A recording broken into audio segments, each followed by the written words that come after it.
Good afternoon, everyone. I'm Biko Mangula. I am a counselor and a life skills coach. This afternoon, we'll be sharing with Myles about the importance of having good mental health, and specifically, it's men and mental health. So welcome. All right. Thank you so much, Biko, for that introduction. I see you're good in cameras. Sijui kama niache mimi ndio nikuwe guest, wewe ndio ukuwe host leo. Yeah. So guys, welcome to the show. As my friend Biko has said, today we're talking about men and mental health. So let me keep my phone away. Sorry about that.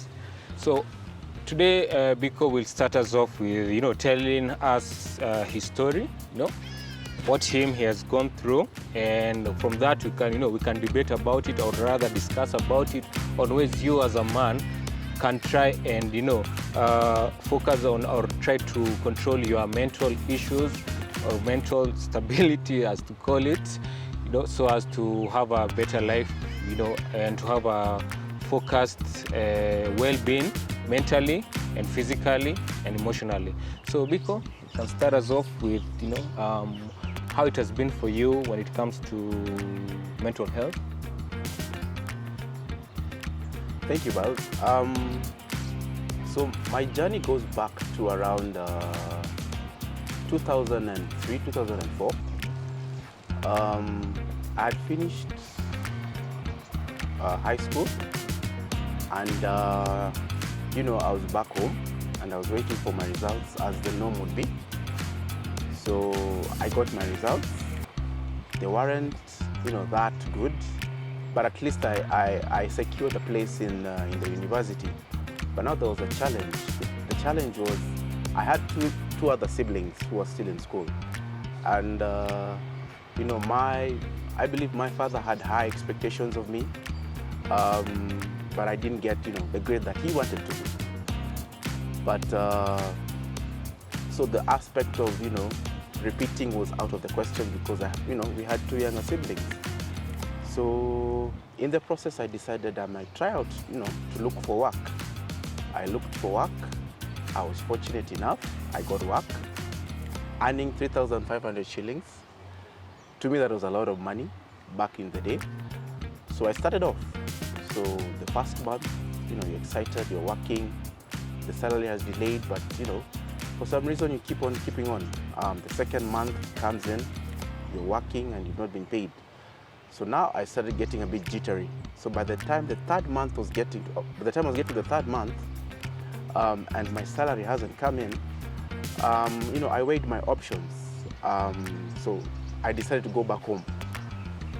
So in the process, you're just staying at home. You don't have much to do.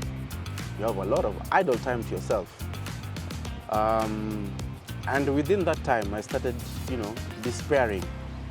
I started losing hope, because on one hand, when you try to look for work, you're told you don't have the experience.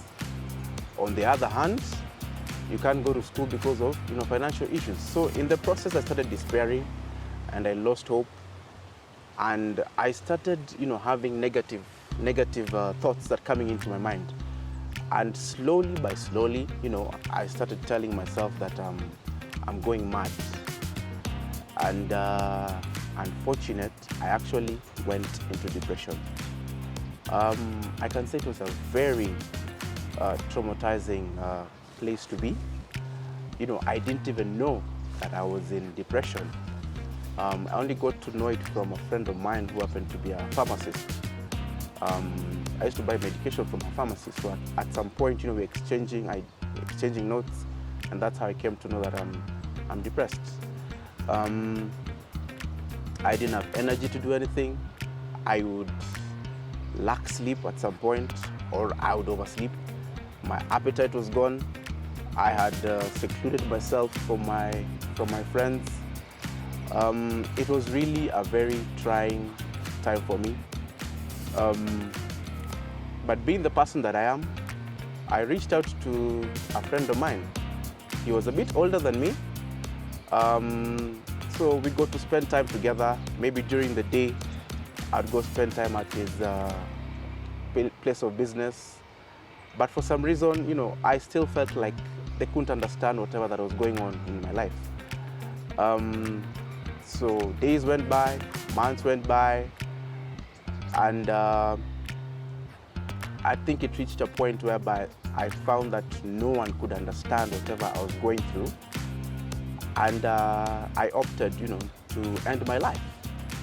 So the naive 21-year-old went and bought 50 tablets, and I took all of them.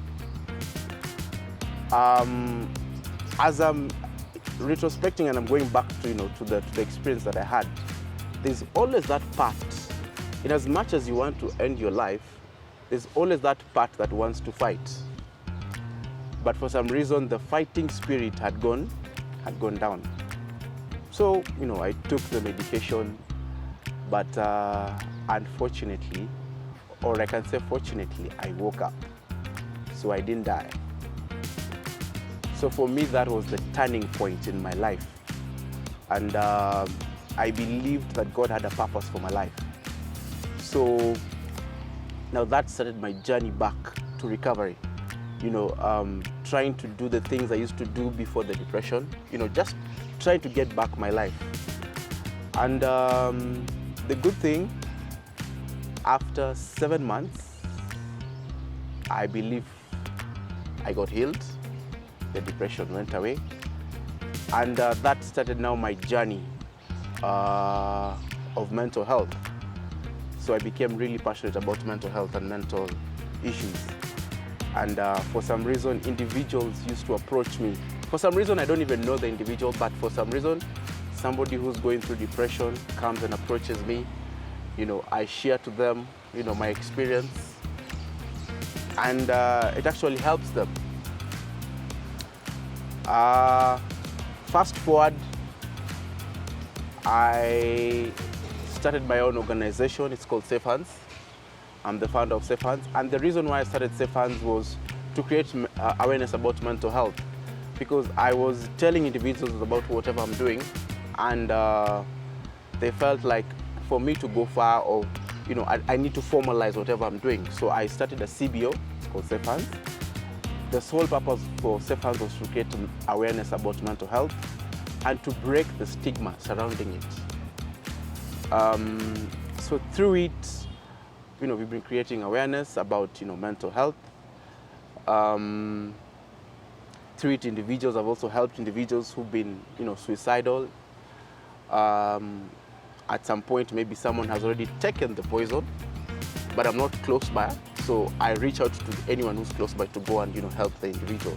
And some of them are actually friends of mine.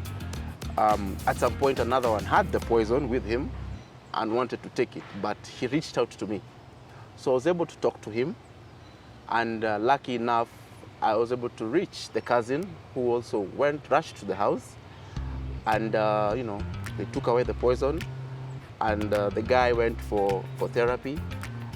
And as you're speaking now, he's alive. He's doing much better. Yeah. So I know I've summarized it.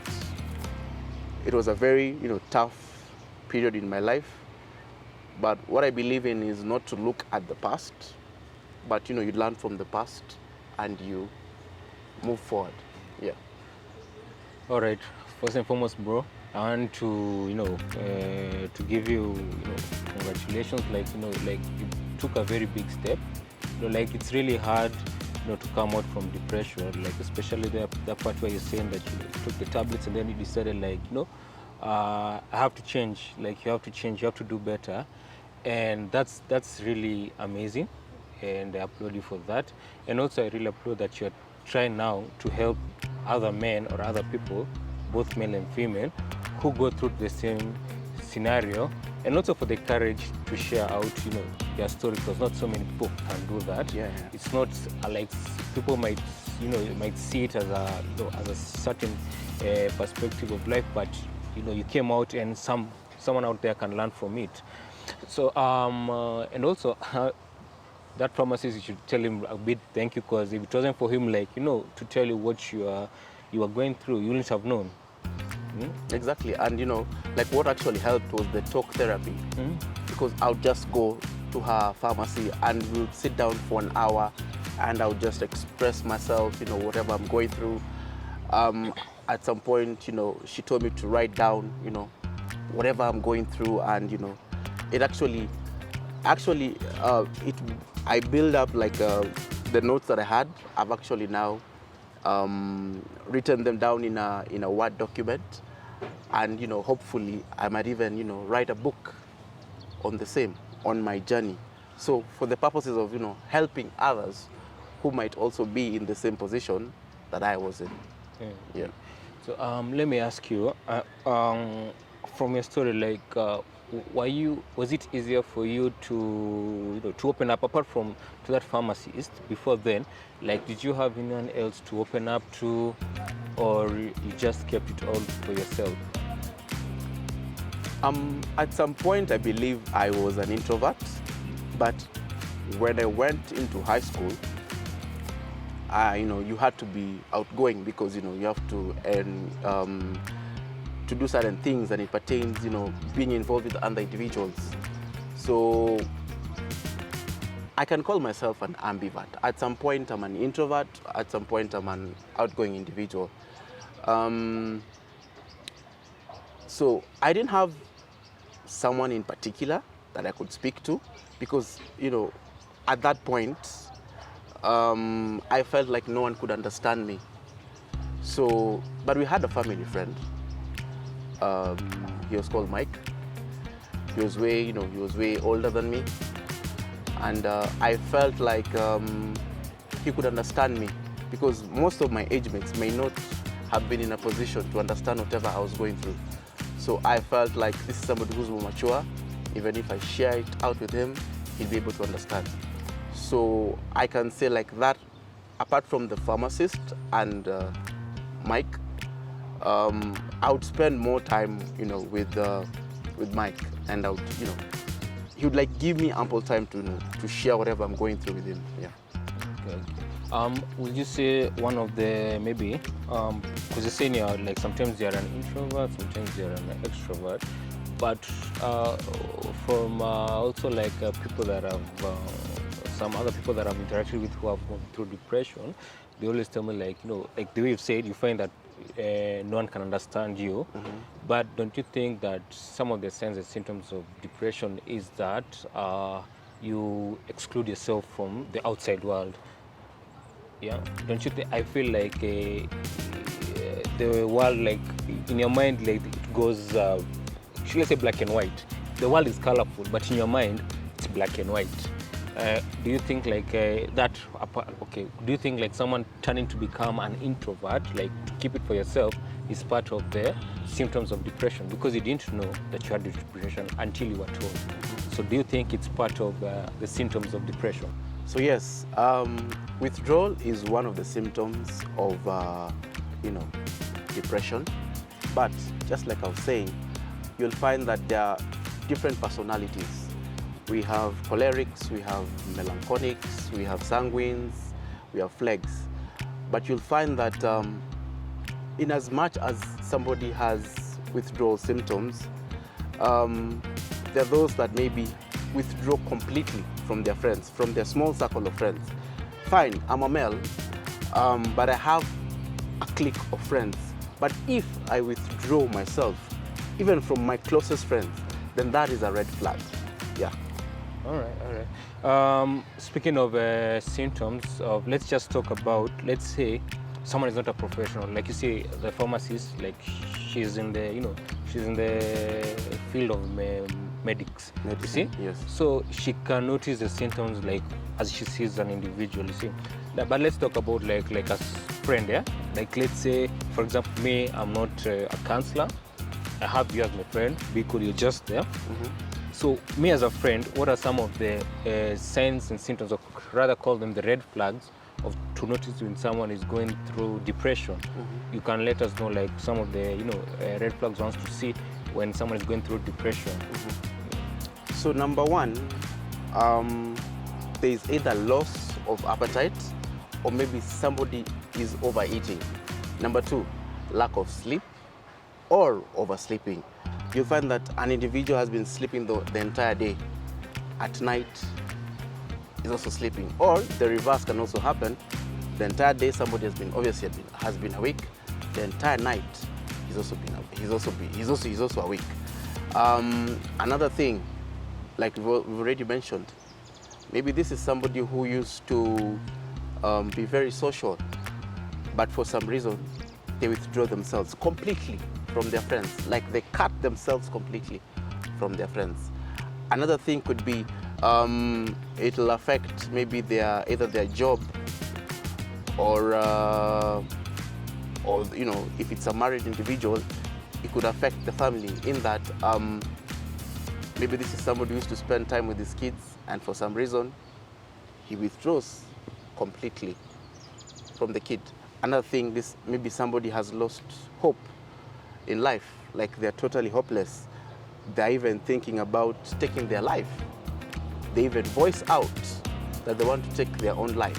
So those are some of the red flags that if you see in your friend, it could be an area of concern, and for you to actually, dig deeper and to find out what's wrong with your friend. All right. And also, that one I've talked about is, as friends, the signs we have to look out to, yeah? Okay, now let's talk about me as an individual, me as Myles. Like, you cannot diagnose yourself like, okay, I'm going through depression, like, but as an individual, when should you start being concerned about your mental health, especially, mental health rather, like that time during depression? Like, what are some of the things you should notice during that period whereby you're going through, a lot of, issues?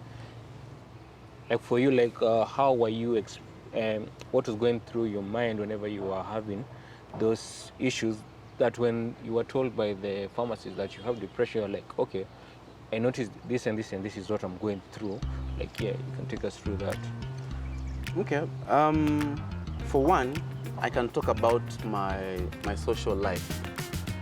At some point, I was very social, but I withdrew from my friends. Even the few friends that I had, I withdrew from them. Number two, I didn't have energy to do anything. Like, I would be upbeat. I would wake up in the morning. I would clean up the house. I would do some house chores, but I had no energy whatsoever. Another thing, maybe perhaps it starts affecting your work performance. You're somebody who used to be on time, going to work on time, but for some reason you're slacking, you're sleeping more hours. Now you start having issues with your boss because of lateness, and yet maybe you're a performer, So your social life is also affected. Yeah. All right. That's I can also add to, like, maybe in terms of concentration. Mm-hmm. I think concentration can also be like a symptoms to notice. Maybe, for example, if you're if you're a movie guy or someone who enjoys movies, maybe you can't finish a whole movie. Like, it gets to a point you're like, your mind is completely, like, you're lost. Like, your mind is not in this world. So I think also that one can be kind of symptoms to watch out, especially as an individual. Like, not only in watching movies rather, but your concentration about things, generally things around you. Yeah. So and I think that can also be tied to energy. Like, your energy is very low. And another point I actually remember, at some point when I would be out there with my friend, it gets to some point like I don't feel comfortable being wherever I am. So for instance, if I was with you, I'll just leave you hanging. I wouldn't even tell you that I'm leaving. I just disappear because I felt like my room was the only place that I could find security for some reason. Yeah. Okay. Yeah. Actually, that's true. Yeah. So when it comes to what do we call this thing? We have talked about symptoms. We have talked about as an individual the things you should look out to. And like I told you, like, I'm very proud of you coming to speak about, men and mental health, especially when it comes to depression. So the thing is, like, why do you think men do not like open up, especially when they are going through issues? Because sometimes I don't want to say, the one thing is that I don't want to say that the problem, people's problems are small. Rather, every problem has its time to be dealt with. It doesn't matter if I find it small, someone else finds it's big. Then, if that person finds it big, it's big. So, how do you think as men should approach issues that we experience? Because sometimes, like for example, the pharmacy end up talking to you, and it end up showing you that there are people out there who care about you. You see, and that's something we always need, that type of hope. Rather, I can call it hope. You want to see that someone out there cares about you, someone out there is concerned about your well-being. So, us as men, what do you think? Why do you think men do not open up when they are going through an issue? Well, this goes back to socialization. Men are just socialized in a way that they should not openly discuss. They should not show their emotional side. That one they should keep it very private. You see. So there's the aspect about socialization. Najua mwanaume ni kukaa ngumu. Then I'll also go back to the aspect about personality. It depends on your personality. Like I'd earlier mentioned, it's very easy for perhaps a sanguine to express themselves. In as much as he's a man, he will look for a way to express himself, as opposed to a male. A male is, these deep thinkers, these individuals who have maybe one or two very close friends, and their circle is very small, and they're very reserved. So also actually sharing their issues becomes a problem. Yeah. So for me, those are the two main things I believe are the reasons as to why maybe men are not very open to discuss their issues. Yeah. Okay. Just before we continue, just like by the way, I think you should also discuss about the different personality types that are there, because you're mentioning them, and not everyone is a counselor by profession to know them. So you can just highlight them briefly, just for people to understand what you mean. But you see, you don't have to be a counselor to know all these personalities. Yeah. Google is your friend. Yeah, but our viewers are watching. This is this is first-hand information that they are getting. So you can just go through briefly, just to highlight the unique traits which they have, so that at least they can know where them even individually they are. Yeah. So like I'd mentioned, we have cholerics. Cholerics are go-getters. At some point, somebody can say that they're narcissistic, because they're also very manipulative. And most cholerics are, entrepreneurs, and they fall under leadership skills. Then we have the males. Melancholics are deep thinkers. They're very reserved. Then we have sanguines. Sanguines are the party going happy. They're always happy. If, for instance, you have a party, they're the first person to appear, and they're very bubbly. Or you say that you want to go to Mombasa, they're the first person to be like, "What time are we leaving?" Then we have phlegmatics. Phlegmatics are, peacemakers. They never want to offend anyone. They always want to make peace whenever there is any conflict in any situation. Yeah. So I've just picked like the major traits for all those personalities. Yeah, and I think that's a good brief description, because someone can just pick like they can say, okay, me I'm like this, and as you say, Google is your friend, but at least you've highlighted something. Yeah. So that's okay.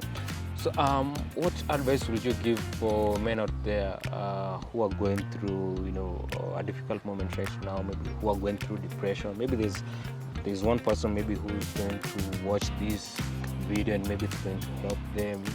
So what can you tell them, that individual out there who's going through depression right now? For the men who actually going through a hard time, I believe that we need to change this narrative that it's unmanly to talk about your issues. The other day, I actually posted some statistics that 75% of mental health issues are as a result of a toxic work environment. So that was on one of my social media pages. So somebody comes and posts that there's this trend that is going on, like we are trying to emasculate the man. We are trying to make the man soft. So I was just wondering, the man is a human being. He has feelings. He's a human being, and then we classify either male or female. Number two, talking about your issues doesn't make you weak, doesn't make you unmanly. Like I've said, we have emotions, we are men, we are going through things. It's not bad for you to look for someone, even if it's one individual, someone you can confide in, so that at least they can help out, with the issues that we are going through as men. So this narrative that we are trying to emasculate the man by actually telling him that he should talk about issues affecting them, to me, I believe it's hogwash. Because if we look back into the African, the olden days in the African tradition, we used to have a council of elders. So you know that. And men would come to the council of elders to seek advice. Yes. So, in as much as maybe that has fizzled out, it doesn't mean that whatever that was happening, in the past should also fizzle out. And that's what I'm saying. It's of very paramount importance to have one person, even if it's a confidant or maybe a professional who you can go and talk to about issues affecting you. Because just like I'm sure you're aware, last week we lost 2 men. Even losing 1 man is too much. 2 men. This is somebody's father, this is somebody's husband, this is somebody's brother. The pain that they are going through is, I can't even explain that. I can't explain the pain that the family is going through as a result of that. You start second guessing yourself. You start asking yourself as to why I didn't do something that would have helped save my brother or my husband. Yeah. Oh, for me, what you're talking about, emasculating, like that, whereby people are complaining, like men, some other men are saying that this trend that we are starting off, like to me, if you're so masculine, why does it bother you? Why does it bother you? To me, I think if a fellow man is comfortable doing something, as long as they're not hurting any other man or any other, or the society or any other person, whatever they're doing is not hurting anyone, then let them do it. Why is it such a... So if you're so masculine, why is it bothering you? Like, if you have an issue, talk it out. No one is going to judge you. And if those people are going to judge you, then they're not really your friends or they're not really your family. So I think these people who are against men and mental health, men seeking advice, seeing men as weak, even kings in the Bible, even kings went for advice from priests and all that, So I think this notion should actually not be, it should stop. Like, we should have a culture whereby we as men can talk about our feelings and not be judged. We as men, and it doesn't make you look weak. It actually makes you strong. For example, like you came and talked about, your experience. That does not make you weak. It makes you actually strong. Because so many men are going through the same issue, but they're not coming up with the experience. I'm not saying, like, you see, for you, you have started I can say a trend, speaking out your heart, speaking out. I went through this. You're trying to help fellow men who are experiencing the same situation to come out from it because of experience. You see, like, that's even leadership to me. That's so much masculine to me, because you're trying to let other people learn through your experience, and through that you can save so many lives out there. And so such things should be appreciated. Such things should be welcome to society and to all men. And we should not always just say, even when raising young boys, If they want to cry, let them cry. They're young boys. They're just growing up. They'll learn from it. We all cried when everyone was coming to this world. You first cry. If you don't cry, the doctors, They will spank your ass. and make sure you Yes, cry. And yeah. if you don't cry, then there's a problem. Yes, exactly. So everyone has cried one way or another. So we should have a culture of appreciating the men in our society, the men in our community, and help them through this. Not that when someone dies is when now we're bringing up the story of, oh, let's stand up for this. Oh, this man was done this and this. Why were you not talking before then? Eh?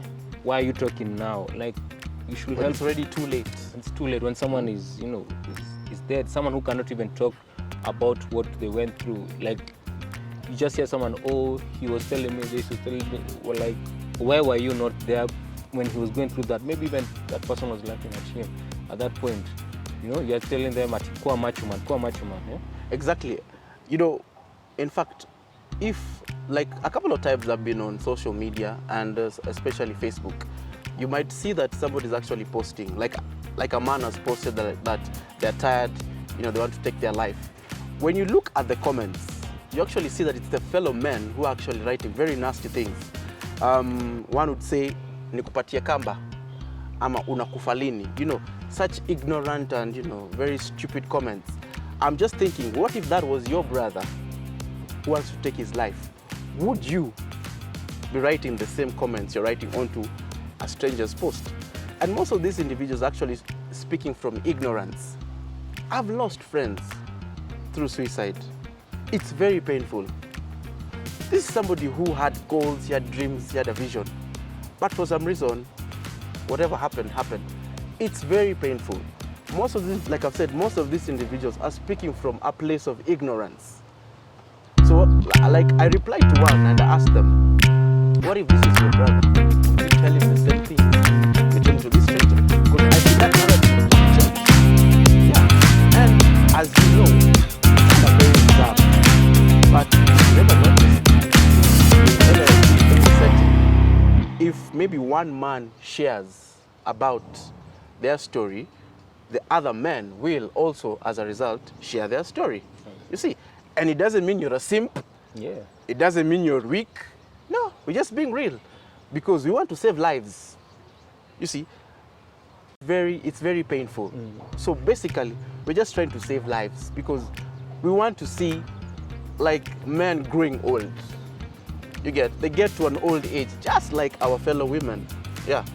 And that's the main reason why I'm very passionate about men voicing out, the challenges that they're going through. Yeah. Yes. Yeah, I agree with you in that. And yeah, the only simp move is that a man trying to belittle a fellow man. Yes. That's the only simp move. That's like a beta male type of move, and we condemn such things. Like, what do you gain by dropping a fellow man's ego, by dropping his pride, what he can achieve as a human being? Like, come on, let's just support fellow men.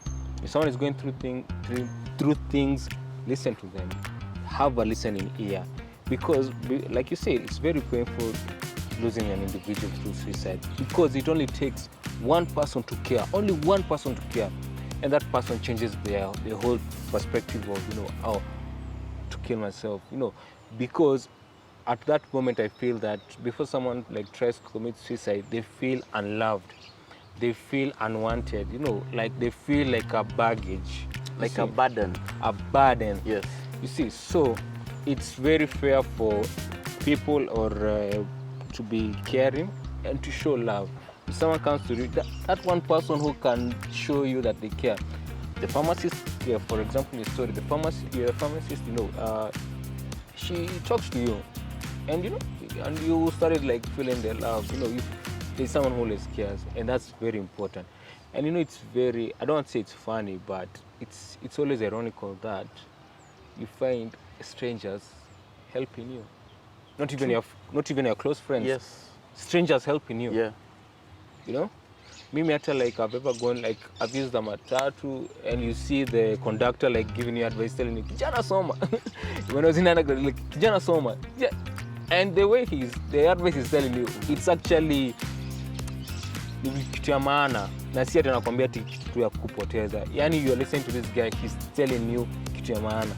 So it's very important to be at to support each other. Yeah.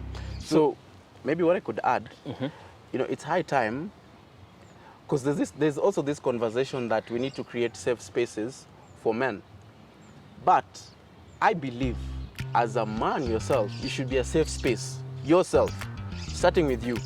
Are you easily approachable? Can you actually listen to the challenges that a fellow man is going through? Before we create these safe spaces, I believe we should start by us ourselves being a safe space for our fellow men, and even our fellow ladies. And actually, to add on your point, even when you're being a safe space, to the fellow men, like start also with your friends. Help your friends. If they have an issue, help them out. They also have other friends. If you are, as you said, if you are welcoming, they also be welcoming to other fellow men. Yes, true. So it will go that, and you see, as a whole, as a society, we have helped a whole community of men. Yeah. So that I do believe. Anything else you'd like to add? Maybe I would just want to reiterate whatever that I've voiced before, that it's not unmanly to speak about your issues. You're not a simp because you're talking about your issues. Like I had said earlier on, you're a human being, number one. You have feelings, you have emotions. All of us have issues. Let's look for a way for us to air out our issues. As we do that, maybe the rates of suicide among men will go down. Number two, be a safe space. As men, we should be safe spaces for our fellow men, because men build other men. All right. Thank you for those wise words, and also thank you for coming. It's been an enlightening day. It's been an enlightening afternoon, and please continue with your mission of helping people out there, helping men out there, save hands, as you say. And I really appreciate everything you've done so far. Me, I'm just saying it. I can say it like as an individual and as a man out there generally. And to our viewers, kindly, as a man, if you're going through any hardship, if you're going through depression, or even stress to that matter that's so overwhelming that you cannot be able to deal with it, kindly just contact us, contact me. We've always done this thing. We have always tried to help men out there, also women. Because last year, we saved 5 men from suicide, and that's something incredible. So this year should not be any less. Let's talk about our issues. Let's talk about our emotions. Let's talk about what we go through and be helped. We don't want to lose anyone else through suicide or through mental health.